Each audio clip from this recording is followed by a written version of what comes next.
नमस्कार, आप देख रहे हैं दूरदर्शन किसान। कार्यक्रम कृषि दर्शन में आप सभी का स्वागत है। मैं हूं मोनालिसा। हमारे किसान साथी खेतों में जी तोड़ मेहनत करते हैं हर प्रतिकूल परिस्थिति में भी, ताकि हमारी थाली तक भोजन पहुंच सके। ऐसे में किसानों को समर्पित कार्यक्रम कृषि दर्शन के जरिए हमारी यही कोशिश होती है कि किसानों के लिए उपयोगी तमाम जानकारी हम इस कार्यक्रम में समेट कर ला सके। इस कार्यक्रम में होते हैं 3 सेगमेंट: विज्ञान और किसान, कृषि स्टार्टअप और फार्मिंग इंडिया। आज इस कार्यक्रम में जहां हम आपको बताएंगे मशरूम उत्पादन तकनीक के बारे में, तो वहीं मिलवाएंगे एक सफल किसान जगदीश प्रसाद पारिक से। इसके अलावा होगी पूसा कृषि मोबाइल ऐप की बात। तो आइए शुरू करते हैं आज का ये कार्यक्रम। आइए कार्यक्रम कृषि दर्शन की शुरुआत करते हैं पहले सेगमेंट विज्ञान और किसान से। झारखंड में प्राकृतिक रूप से उगी मशरूम खाई जाती है, लेकिन इस तरह की मशरूम साल में कुछ ही दिन उपलब्ध रहती है। ऐसे में राज्य में मशरूम उत्पादन की काफी ज्यादा संभावनाएं हैं। इसे देखते हुए भारतीय कृषि अनुसंधान परिषद के द्वारा मशरूम के उत्पादन को किस तरह से यहाँ प्रोत्साहित किया जा रहा है, आइए आपको दिखाते हैं।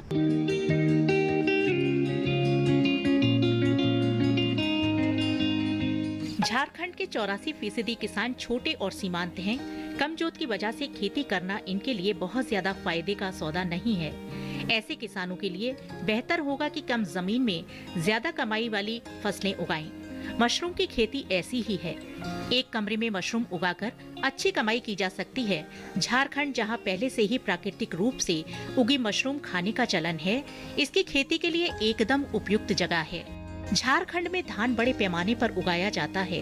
अध्ययनों से ये बात सामने आई है कि 38% धान की पराली बिना इस्तेमाल के बेकार चली जाती है, जबकि इससे ऑयस्टर मशरूम उगाकर छोटे और सीमांत किसान अतिरिक्त आय प्राप्त कर सकते हैं।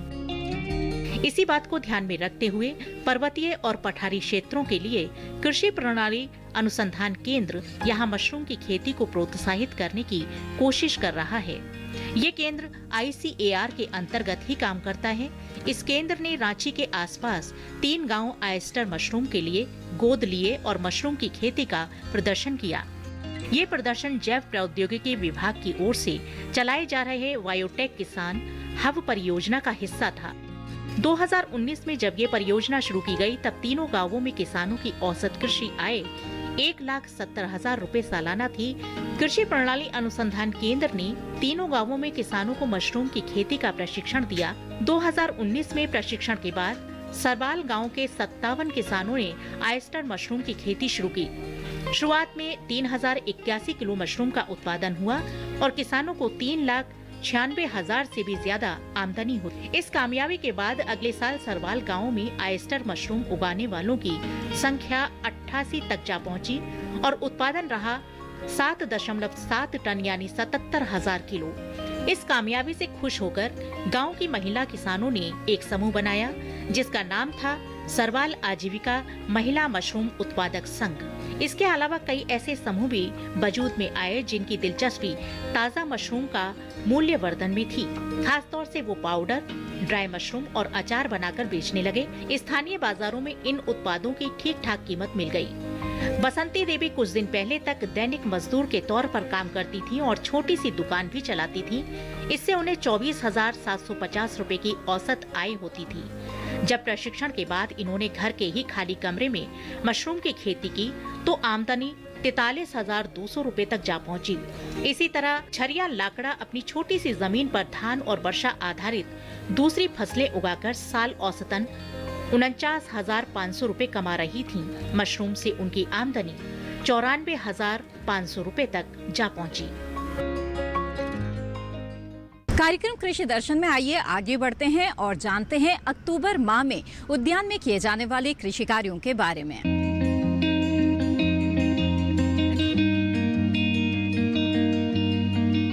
पपीते के पौधों के आसपास यदि जल भराव हो तो जल का तुरंत निकास करें। नींबू के पौधों की आवश्यकता से अधिक बढ़ी हुई रोगग्रस्त शाखाओं की कटाई छटाई कर देना चाहिए। आम के थालों की निकाई गुड़ाई अवश्य कर देनी चाहिए। गुलाब के पौधों की कटाई छटाई करें। कटाई के बाद बाबिस्टीन का लेप आसमान साफ होने पर लगाएं ताकि कवकों का आक्रमण न हो। इसी के साथ कार्यक्रम कृषि दर्शन में वक्त है एक छोटे से ब्रेक का। ब्रेक के बाद आपको मिलवाएंगे एक सफल किसान से हमारे अगले सेगमेंट कृषि स्टार्टअप में।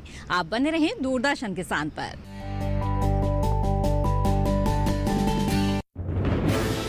कोरोना वायरस के खतरे से बचते हुए फसल की कटाई, बिक्री, खरीद, नई फसल की जुताई और बुआई सुरक्षित हो सकती है अगर हम लगातार हाथों को साबुन और साफ पानी से नियमित अंतराल पर धोते रहें।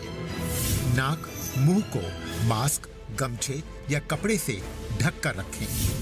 आंख, कान, नाक, मुंह न छुएं। आपस में 2 गज की दूरी बनाए रखें। मास्क और 2 गज की दूरी के मंत्र को अभी हमें छोड़ना नहीं है।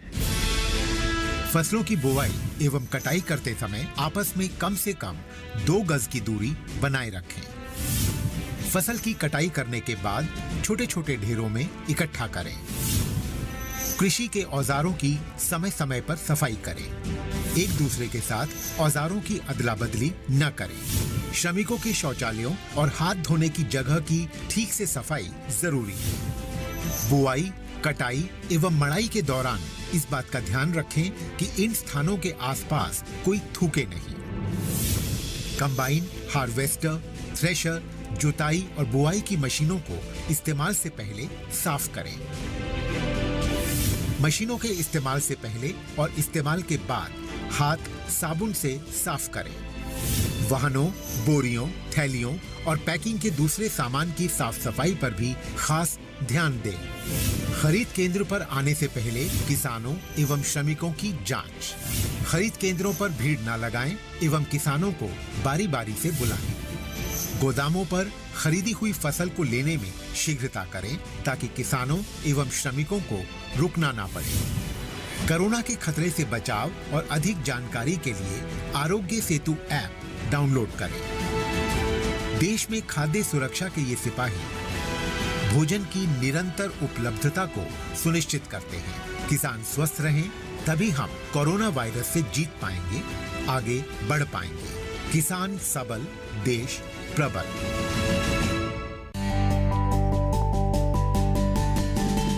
ब्रेक के बाद आप सभी का फिर से स्वागत है। आप देख रहे हैं कार्यक्रम कृषि दर्शन। आइए अब देखते हैं हमारा अगला सेगमेंट कृषि स्टार्टअप। खेती से अच्छी आमदनी प्राप्त करने के लिए ज्यादा से ज्यादा रसायन का इस्तेमाल होता आया है, जो न सिर्फ पर्यावरण बल्कि मानव स्वास्थ्य के लिए भी बेहद खतरनाक है। ऐसे में अब जैविक तकनीक से उपजाई गई फसलों की दिनों दिन मांग बढ़ती जा रही है। आज हम आपको मिलवाने जा रहे हैं जगदीश प्रसाद पारिक से, जिन्होंने जैविक खेती के महत्व को समझा और इसे बढ़ावा दिया। इस क्षेत्र में इनके योगदान को देखते हुए इन्हें पद्मश्री पुरस्कार से भी नवाजा जा चुका है। कृषि के क्षेत्र में अथक परिश्रम कर अपने लक्ष्य को हासिल करने वाले प्रगतिशील किसानों में एक नाम सीकर जिले के अजीतगढ़ के रहने वाले जगदीश पारिक का भी है। इनके जैविक खेती में किए जाने वाले नवाचारों के लिए भारत सरकार द्वारा इन्हें पद्मश्री पुरस्कार से नवाजा गया है। जगदीश पारिक मूल रूप से अजीतगढ़ कस्बे के रहने वाले हैं। 71 वर्षीय जगदीश सब्जियों की नई किस्म तैयार कर किसानों को मुहैया कराते रहे हैं। साथ ही जैविक खेती को बढ़ावा देने के लिए कई महत्वपूर्ण कार्य भी किए हैं। अभी के समय अधिक आमदनी पाने के उद्देश्य से ज्यादा रसायन का उपयोग किया जाने लगा है। बाजार में बिना कीटनाशकों का प्रयोग किए कोई खाद्य सामग्री सुगमता से उपलब्ध नहीं है, और अगर कहीं उपलब्ध भी है तो उसकी कीमत इतनी अधिक है कि वो आम इंसानों की पहुंच से कोसों दूर है। लोगों की इसी परेशानी को देखते हुए श्री माधोपुर उपखंड के अजीतगढ़ निवासी जगदीश प्रसाद पारिक ने जैविक खेती की ओर रुख किया। जगदीश पारिक एक किसान हैं। खेती में नए नए प्रयोग करके इन्होंने किसान वैज्ञानिक का दर्जा प्राप्त कर लिया है। जैविक खेती को बढ़ावा देने की वजह से इन्होंने अपना तथा अपने क्षेत्र का नाम देश में ही नहीं बल्कि विदेशों में भी रोशन किया है। जगदीश पारिक निरंतर सब्जियों की नई किस्म विकसित करने में लगे रहते हैं। जैविक खेती के जरिए अच्छी गुणवत्ता, कीट रोधी तथा सामान्य से काफी बड़े आकार की सब्जियां पैदा करके जगदीश पारिक ने जैविक खेती की शुरुआत वर्ष 1970 से करना शुरू किया। सबसे पहले उन्होंने गोभी की पैदावार से शुरुआत की। शुरू में इनकी पैदा की गोभी का वजन लगभग आधा किलो से पौन किलो तक होता था। रासायनिक खाद या कीटनाशकों का प्रयोग नहीं किया, बल्कि सिर्फ गोबर से बनी हुई जैविक खाद का प्रयोग किया। पारिक के खेत में 15 किलो वजनी गोभी का फूल, 12 किलो वजनी पत्ता गोभी, 86 किलो वजनी कद्दू, 6 फुट लंबी घिया, 7 फुट लंबी तोरई, 1 मीटर लंबा तथा 2 इंच मोटा बैंगन, 3 किलो से 5 किलो तक गोल बैंगन, 250 ग्राम का प्याज, 3.5 फीट लंबी गाजर और एक पेड़ से 150 मिर्चियों तक का उत्पादन हो चुका है। सबसे अधिक किस्में फूल गोभी में हैं तथा इन्होंने अभी तक 8 किलो से लेकर 25 किलो 150 ग्राम तक की फूल गोभी का उत्पादन कर लिया है। अपने निरंतर प्रयोग तथा कार्यों के प्रोत्साहन स्वरूप इन्हें वर्ष 2000 में सृष्टि सम्मान तथा वर्ष 2001 में first national grass root innovation award मिल चुका है। वर्ष 2001 में ही 11 किलो की गोभी उत्पादन के लिए इनका नाम लिम्का बुक में दर्ज हो चुका है। पारिक अब तक 6 बार राष्ट्रपति भवन के कार्यक्रमों में शिरकत कर चुके हैं तथा सबसे वजनी गोभी के फूल के विश्व रिकॉर्ड में दूसरे पायदान पर हैं। जगदीश प्रसाद विश्व रिकॉर्ड को तोड़ने के लिए जैविक खेती से 25 किलो 150 ग्राम वजनी गोभी का एक फूल उत्पादित कर चुके हैं। इसी के साथ कार्यक्रम कृषि दर्शन में वक्त है एक और छोटे से ब्रेक का। ब्रेक के बाद कृषि जगत से जुड़ी और भी गतिविधियों के बारे में जानेंगे फार्मिंग इंडिया सेगमेंट में। आप बने रहें दूरदर्शन किसान पर।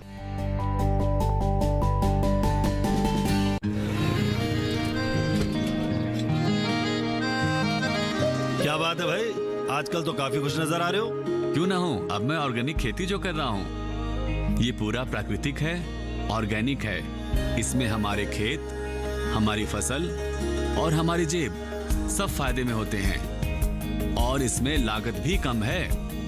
जी हाँ, आप भी ऑर्गेनिक खाद का प्रयोग करें, अपनी फसल और मिट्टी को तंदुरुस्त बनाएं और आपकी आमदनी में इजाफा करें। अधिक जानकारी के लिए किसान call centre toll free number 1800-180-1551 पर कॉल करें और लॉग ऑन करें kisan.gov.in और farmer.gov.in। कृषि और किसान कल्याण मंत्रालय द्वारा किसान हित में जारी। किसान भाइयों गांठ बांध लो, गांठ बांध लो, बात बहुत है काम की, समृद्धि के पैगाम की। मिट्टी के मिजाज को समझो, मिट्टी के हर राज को समझो, मिट्टी की तुम जांच कराओ, मुफ्त सॉइल हेल्थ कार्ड ले जाओ। कभी मुनासिब बीज लगाओ, सही किस्म की खाद ले आओ, जितनी जरूरी उतनी डालो, सही मात्रा खुद पहचानो, इसको अपना मंत्र बना लो, मिट्टी की सेहत को जानो। बात बहुत है काम की, कम लागत अधिक वरदान की। किसान भाइयों गांठ बांध लो, आज ही मिट्टी की जांच कराएं, राज्य सरकार के कृषि अधिकारी से संपर्क करें और मुफ्त में सॉइल हेल्थ कार्ड पाएं। कृषि और किसान कल्याण मंत्रालय द्वारा किसान हित में जारी। ब्रेक के बाद आप सभी का फिर से स्वागत है। आप देख रहे हैं कार्यक्रम कृषि दर्शन। आइए अब देखते हैं हमारा अगला सेगमेंट फार्मिंग इंडिया। दिल्ली स्थित राष्ट्रीय बागवानी अनुसंधान एवं विकास प्रतिष्ठान में मशरूम उत्पादन तकनीक एवं सस्योत्तर प्रबंधन विषय पर उद्यमिता प्रशिक्षण कार्यक्रम का आयोजन किया गया। आइए इसके बारे में जानते हैं विस्तार से इस रिपोर्ट के जरिए।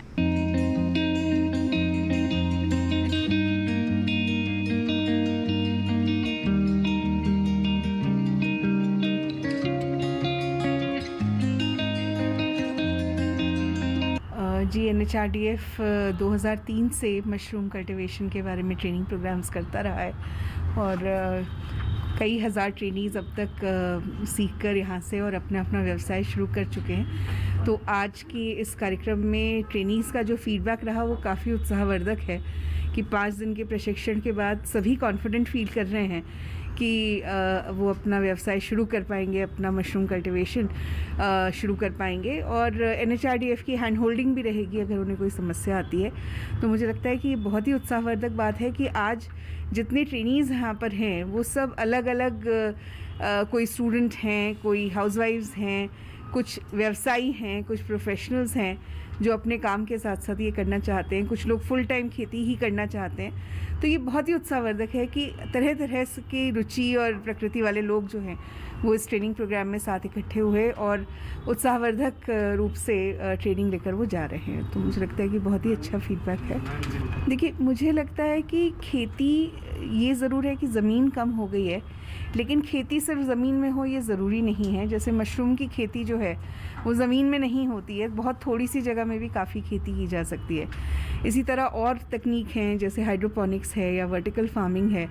तो अपने अपने घर की छत पे, अपनी बालकनी तक में भी खेती की जा सकती है। और मुझे लगता है कि जो प्रधानमंत्री महोदय का नारा है गो लोकल, तो मुझे लगता है कि हमें बल्कि हाइपर लोकल होना चाहिए कि हर सोसाइटी, हर कॉलोनी, हर घर में लोगों को खेती करनी चाहिए। क्योंकि एक तो जब आप खाना उगाते हैं तो आप खाना कभी बर्बाद नहीं कर सकते, क्योंकि आपको दिखता है अपने सामने कि कोई भी चीज़ जो प्रकृति हमें दे रही है वो कितना समय लगता है, कितनी मेहनत लगती है, तब वो चीज़ मिलती है।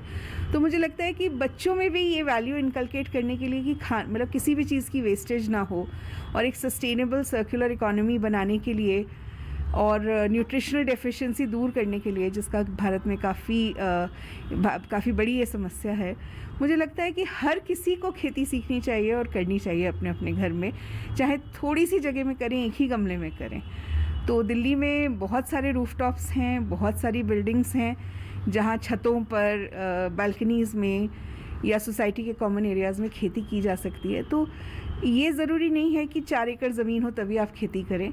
आपके पास जितनी ज़मीन है उसके हिसाब से तकनीक का चुनाव करके अपनी रुचि के हिसाब से खेती की जा सकती है। देखिए, आपको बताना चाहूँगा जो ट्रेनिंग प्रोग्राम आज का समापन हो रहा है, जिसकी मुख्य अतिथि माननीय श्रीमती मनीषा सक्सेना मैडम जो सचिव हैं हमारे यहाँ दिल्ली सरकार में, आपका काफ़ी रुझान रहता है कि जो भी खेती होती है, पहले खेती खेतों में होती थी, अब आपका सोचना है कि खेती घरों में हो और सब लोग अपने हेल्दीनेस के लिए, न्यूट्रिशन के लिए अपने यहाँ उगाएं। तो उसमें मशरूम का जो ट्रेनिंग प्रोग्राम है काफ़ी अप्रोप्रिएट है और मैम का काफ़ी इंटरेस्ट होता है कि लोग अपने घर पे अपने लिए प्रोडक्शन में जाएँ। इस ट्रेनिंग प्रोग्राम में जो 4 से लेके 8 आज समाप्त हो रहा है, इसमें 6 राज्य उत्तर प्रदेश, हरियाणा, दिल्ली, राजस्थान, गुजरात और उड़ीसा के लोगों ने पार्टिसिपेट किया है।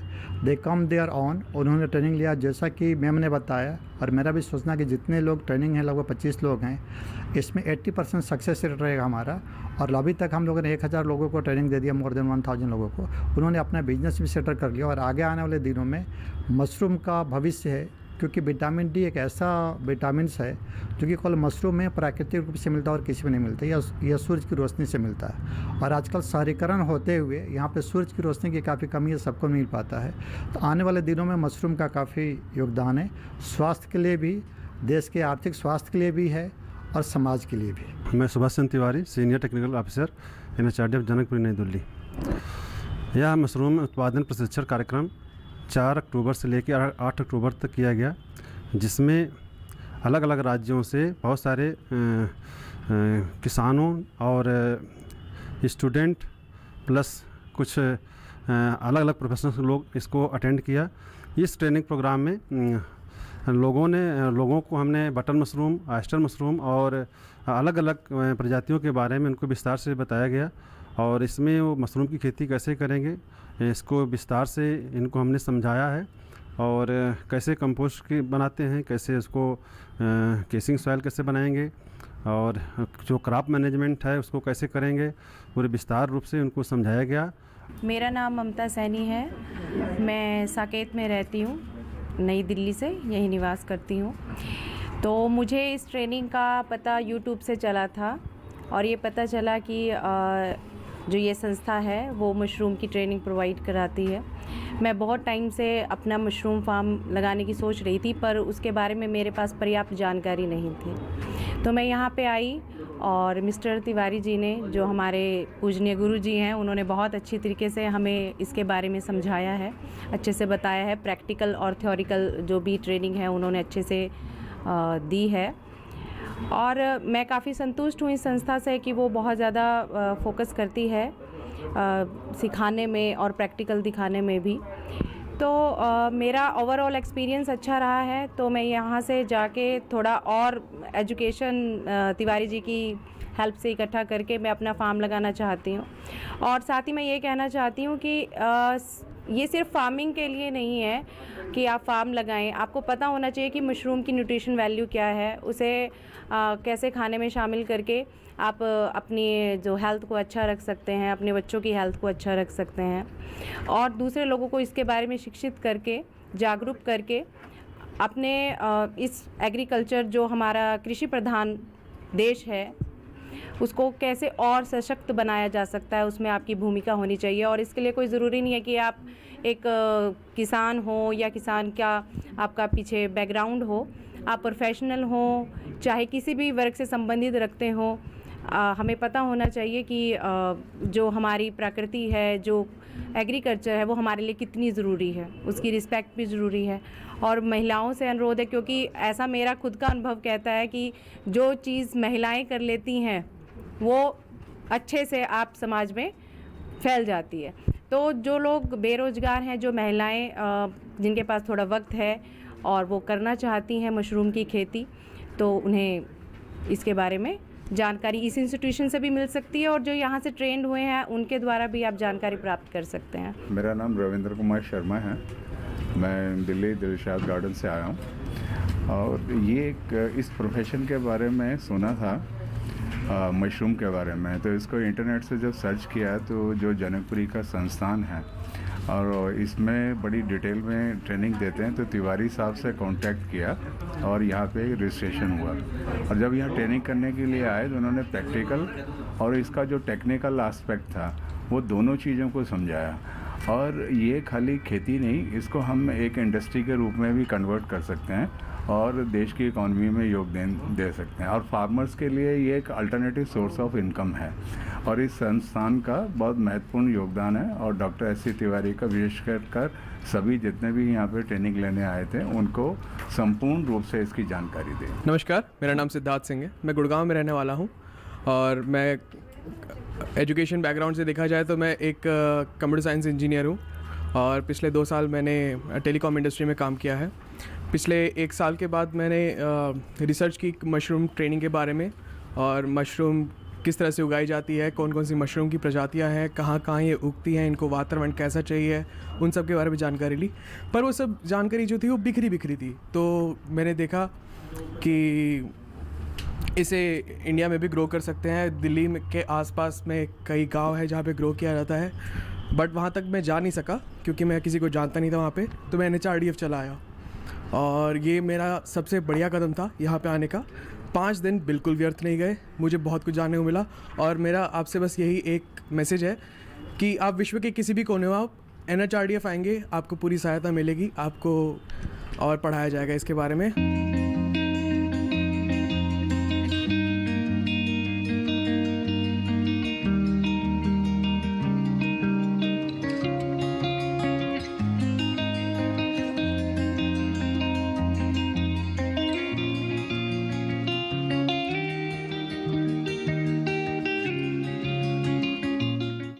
आज के दौर के किसान सिर्फ खेती किसानी तक ही सीमित नहीं हैं, बल्कि वो टेक्नोलॉजी से भी जुड़ रहे हैं और ऐसे में किसानों के लिए उपयोगी कई तरह के मोबाइल ऐप लॉन्च किए गए हैं। आइए आपको बताते हैं पूसा कृषि मोबाइल ऐप के बारे में।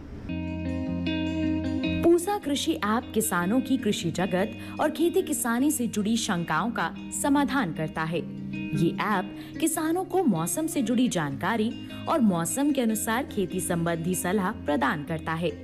इस ऐप के जरिए भारत सरकार और कृषि वैज्ञानिक किसान भाइयों को खेती किसानी से जुड़ी नई तकनीकों के बारे में जानकारी देते हैं।